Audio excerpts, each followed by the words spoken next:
Hi friends, it's Miss Jenifer at Somerset Academy of Music, and I'm excited because we are back yet again for our technical exercise series. That's right, we are in Book 1, Group 2. This is going to be Exercise 6. That means we're halfway through the second group. We are doing great. Before we get started, I'd just like to thank you for watching this video. If you find it at all helpful, please consider giving it a thumbs up and subscribing to my channel. And as always, feel free to share my videos with your friends and family. Today, we are going to have the left hand in C position, playing some chords. Two familiar chords, our C and our G7. Should be familiar with those by now. And then our right hand is going to be doing some octave work and moving a little bit around the piano in this general area here. Here is my middle C for a frame of reference. So let's get started. I'm going to show you the left hand first, changing things up. We usually start with the right hand. Let's start with the left.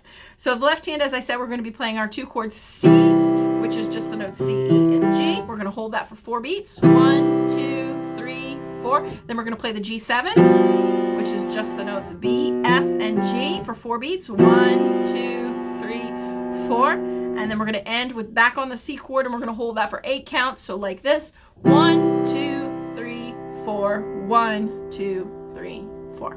That's all the left hand does. That's a piece of cake. All right, let's look at the right hand. The right hand is going to be stretching a whole octave.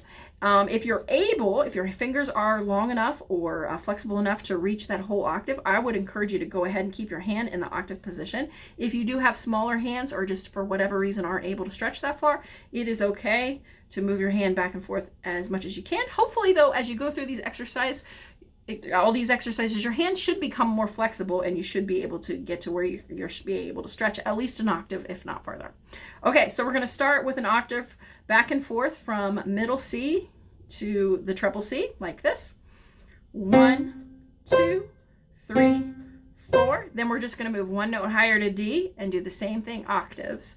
1, 2, 3, 4. We're going back to C. 1, 2, 3, 4. Then we're going to take this pinky and we're going to jump it up to the next higher C, what I like to call high C, right here.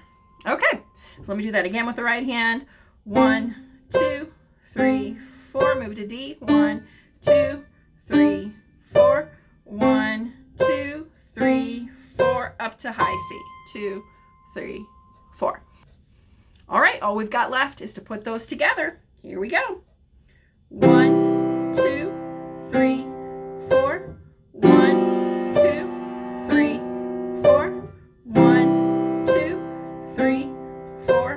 1, 2, 3, 4. A little faster. 1, 2, 3, 4. 1, 2, 3, 4. 1, 2, 3, 4.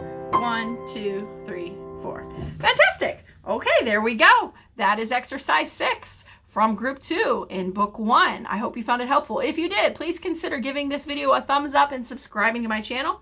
And I will be back next week for exercise 7. See you then. Thank you so much.